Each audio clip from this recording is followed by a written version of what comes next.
Hello વિદ્યાર્થી મિત્રો, સ્વાગત છે તમારું આપણી યુટ્યુબ ચેનલ પર। અને આજે આપણે જોવાના છીએ ધોરણ 11 બીએ વિભાગ સી માં પ્રકરણ નંબર 5 નું સોલ્યુશન। મિત્રો આજે આપણે જોઈશું, તો મિત્રો જોડાયા જાઓ વિડીયોના અંત સુધી। અને જો તમને વિડીયો ગમ્યો હશે તો વિડીયો લાઈક કરજો, ચેનલને મિત્રો સબસ્ક્રાઇબ કરવાનું ભૂલતા નહીં। અને જો તમે આખા ગાલા અસાઇનમેન્ટના સોલ્યુશનની પીડીએફ મેળવવા માંગતા હોય તો નીચે ડિસ્ક્રિપ્શનમાં જે મોબાઈલ નંબર આપેલો છે એના પર કોલ કરો। આખા ગાલા અસાઇનમેન્ટના સોલ્યુશનની પીડીએફની કિંમત માત્ર મિત્રો 50 રૂપિયા છે। તમે એ કોલ કરીને મેળવી શકો, તો જરૂરથી કોલ કરીને મેળવો।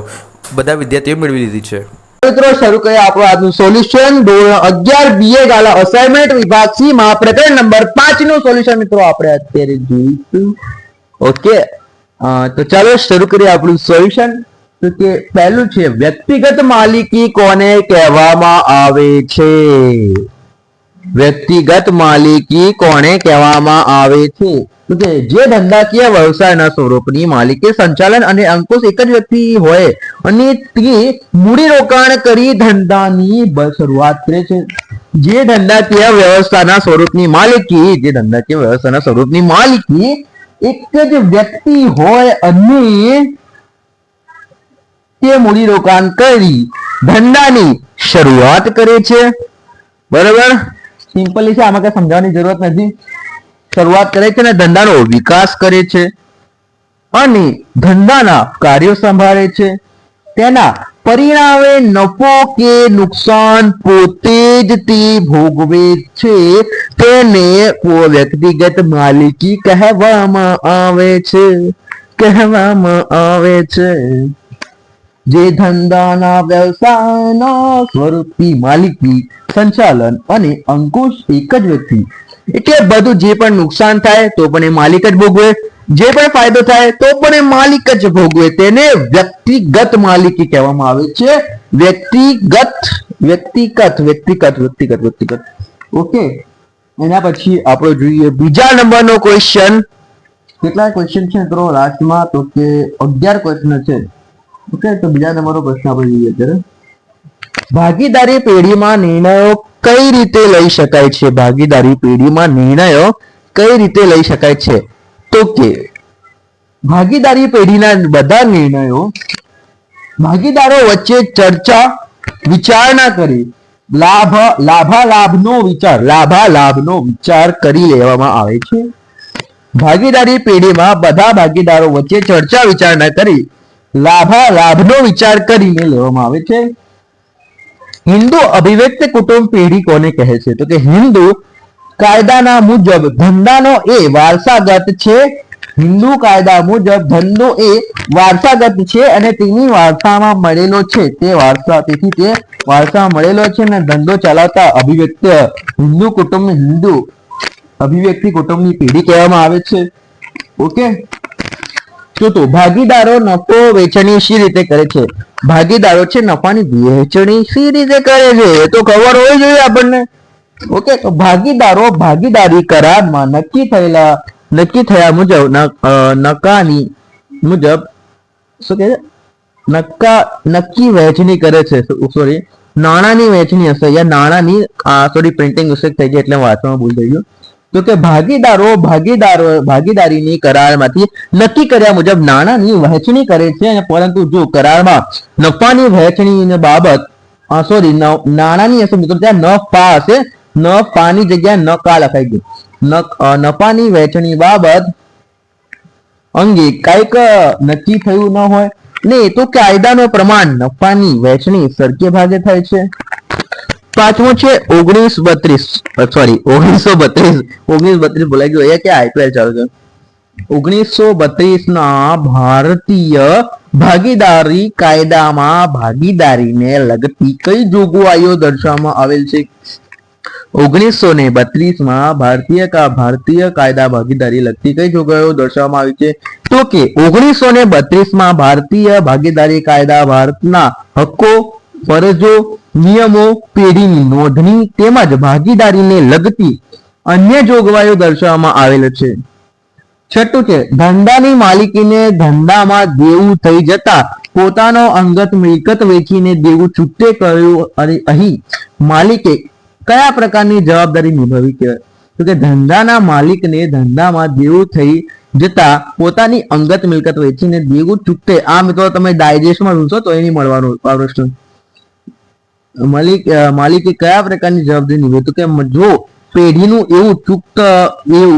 દેવું છે, અહીંયા પ્રિન્ટિંગ મિસ્ટેક, પેઢીનું દેવું ચૂકવવા માટે પેઢીની મિલકત પૂરતી ન હોય તો તે ભાગીદારોએ પોતાની અંગત મિલકતો વેચીને પણ એ દેવોની ભરપાઈ કરવું પડે છે અને એને અમર્યાદિત જવાબદારી કહેવામાં આવે છે. યાદ રાખજો.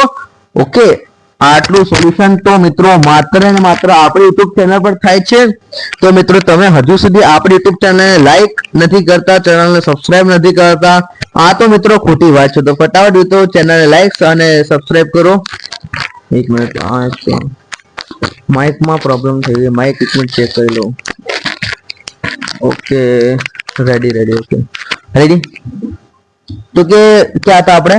હા, ચેનલને મિત્રો સબસ્ક્રાઇબ નથી કરતા અને વિડીયોને લાઈક નથી કરતા. આટલામાં તો કેટલાક યુટ્યુબર લાખો સુધી પહોંચી શકે અને હજુ સુધી આપણે 1000 સબસ્ક્રાઇબર્સ છે મિત્રો, તમે લોકોએ કમ્પ્લીટ નથી કરાયા. તો મિત્રો જરૂરથી આપણા 1000 સબસ્ક્રાઇબર્સ તમારે કમ્પ્લીટ કરાવવાના છે મિત્રો. જરૂરથી સપોર્ટ 3 વાર બોલી ગયો. અને એ પણ કહી દઉં, જો તમે આખા ગાલા અસાઇનમેન્ટના સોલ્યુશનની પીડીએફ મેળવવા માંગતા હોય તો નીચે ડિસ્ક્રિપ્શનમાં જે મોબાઈલ નંબર આપેલો છે મિત્રો, એના પર કોલ કરો. આખા ગાલા અસાઇનમેન્ટના સોલ્યુશનની પીડીએફ ની કિંમત માત્ર ને માત્ર મિત્રો 50 રૂપિયા છે. તમે એ કોલ કરીને મેળવી શકો છો.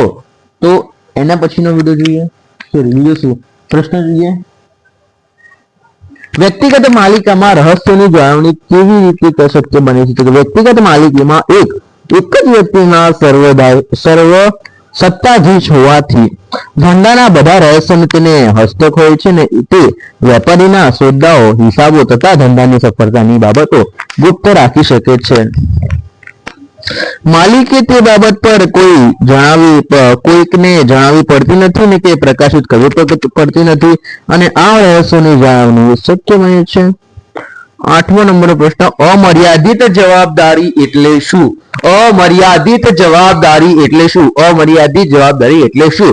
આન્સર શું છે? તો કે જોઈએ, ધંધાની મિલકતો ધંધામાં દેવા ચૂકવવા માટે પૂરતી ન હોય. જોઈ લો મિત્રો, જવાબ જોઈ લો. પ્રશ્નનો જવાબ અને જવાબનો પ્રશ્ન છે. ધંધાની મિલકતો ધંધામાં દેવા ચૂકવવા માટે પૂરતી ન હોય અને તો ખૂટતી રકમ પોતાની અંગત મિલકતો વેચીને પણ ધંધામાં દેવા ચૂકવવા પડે અને તેવા પ્રકારની જવાબદારીને અમર્યાદિત જવાબદારી કહેવાય છે. આપણે સાચા કે મિત્રો કહી દો. તમારા પ્રશ્નના નીચે જવાબ હતો ને જવાબના ઉપર પ્રશ્ન હતો. કહેના ક્યાં ચાહતે હો?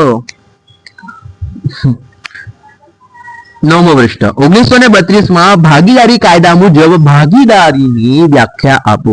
1932 ભારતીય ભાગીદારીના કાયદા મુજબ ભાગીદારીની વ્યાખ્યા નીચે મુજબ આપવામાં આવી છે. તો કે ભાગીદારી એ એવી વ્યક્તિઓ વચ્ચે સંબંધ છે કે જેઓ તેમના બધા દ્વારા કે તેમના વતી તેમના એક કે વધુ દ્વારા ચલાવવામાં ધંધો નફો વહેંચી લેવામાં સહમત થાય છે. 10મો કે સગીર વ્યક્તિ ભાગીદાર ક્યારે બની શકે છે? સગીર વ્યક્તિ ભાગીદાર ક્યારે બની શકે છે? તો કે સગીર વ્યક્તિ 18 વર્ષની નીચેનો ઉંમરનો વ્યક્તિ, એને મિત્રો સગીર વ્યક્તિ કહેવામાં આવે છે. કરાર કરવા માટે અસમર્થ છે, તેથી તે ભાગીદાર બની શકે નહીં. જો કે મૃત્યુ પામેલા ભાગીદારના સગીર વારસદાર ભાગીદારીના લાભ આપવા માટે ભાગીદાર બનાવી શકાય છે. 11મું જોઈએ, ભાગીદારી કરારનામું એટલે શું? ભાગીદારીનું કરારનામું એટલે શું? તો કે ભાગીદારી એ અમુક વ્યક્તિઓ વચ્ચે ધંધાનો નફો વહેંચી લેવાનો સંબંધ છે અને આ સંબંધ કરારથી બંધાય છે અને કરાર લેખિત કે મૌખિક હોઈ શકે છે. કરાર લેખિત હોય તો તે વધુ ઈચ્છનીય છે અને જો કરાર લેખિત હોય અને તો જ દસ્તાવેજ પણ કરાર થાય છે અને તેને ભાગીદાર કસર પત્ર કરારનામું છે અને તે ભાગીદારને ખત કહે છે અને આ ભાગીદારના કરાર ભાગીદારીનું પેઢીનું બંધારણ ગણાવવામાં આવે છે. આથી આપણો વિડીયો પૂરો થાય છે. વિડીયો ગમે હોય તો વિડીયોને લાઈક કરવાનું ભૂલતા નહીં, ચેનલને મિત્રો સબસ્ક્રાઇબ કરવાનું ભૂલતા નહીં. 1000 સબસ્ક્રાઇબર્સ યાદ રાખો તમારે પૂરા કરવાના છે, તમારી જવાબદારી છે. હું તમને આ કાર્ય સોંપું છું મિત્રો. તો ફટાફટ 1K સબસ્ક્રાઇબર્સ મિત્રો પૂરા કરાવો. ઓકે, અને પીડીએફ મેળવવા માંગતા હોય તો નીચે ડિસ્ક્રિપ્શનમાં જે મોબાઈલ નંબર આપેલું છે એના પર કોલ કરો. આખા ગાલા અસાઇનમેન્ટના સોલ્યુશનની પીડીએફ ની કિંમત માત્ર ને માત્ર મિત્રો 50 રૂપિયા છે. તમે એ કોલ કરીને મેળવી શકો છો.